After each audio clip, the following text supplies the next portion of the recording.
रावेर शहरात अतिक्रमणाविरोधात नगरपालिकेने मोठी कारवाई करत बुलडोझर चालवला आहे.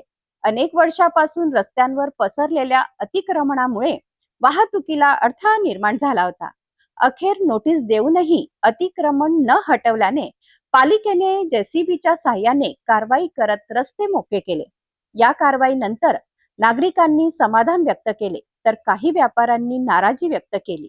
रावेर शहरात नगरपालिकेने मंगळवारपासून अतिक्रमण हटाव मोहिमेला सुरुवात करत मोठी कारवाई केली. शहरातील प्रमुख रस्ते आणि व्यापारी भागांमध्ये अनेक वर्षापासून झालेल्या अतिक्रमणामुळे वाहतुकीवर मोठा परिणाम होत होता.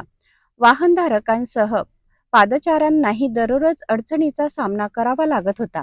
या पार्श्वभूमीवर नगरपालिकेने संबंधित अतिक्रमणधारकांना यापूर्वी नोटिसा बजावून स्वखर्चाने अतिक्रमण हटवण्याचे निर्देश दिले होते. मात्र अनेकांनी या सूचनांकडे दुर्लक्ष केल्याने अखेर पालिका प्रशासनाने मोठा फौजफाटा आणि पोलीस बंदोबस्तासह कारवाई सुरू केली.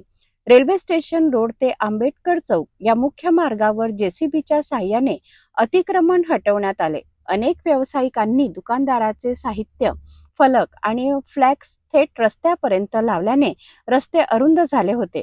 पालिकेची कारवाई सुरू होताच काही व्यापाऱ्यांनी स्वतःहून अतिक्रमण काढण्यास सुरुवात केली, तर उर्वरित अनधिकृत बांधकामे आणि फलक जेसीबीच्या साहाय्याने हटवण्यात आले. कारवाई दरम्यान कोणताही अनुचित प्रकार घडू नये यासाठी मोठा पोलीस बंदोबस्त तैनात करण्यात आला होता. पालिकेचे अधिकारी आणि कर्मचारीही संपूर्ण मोहिमेदरम्यान उपस्थित होते. विशेषतः दत्ता चौक परिसरात व्यापाऱ्यांनी दुकानाचे साहित्य आणि फलक रस्त्यावर आणल्यामुळे वाहतुकीला मोठा अडथळा निर्माण झाला होता. त्यामुळे लहान मोठे अपघातही वारंवार घडत होते. आजच्या कारवाईनंतर अनेक रस्ते मोकळे झाल्याने नागरिकांनी समाधान व्यक्त करत शहराने पुन्हा एकदा मोकळा श्वास घेतल्याची भावना व्यक्त केली.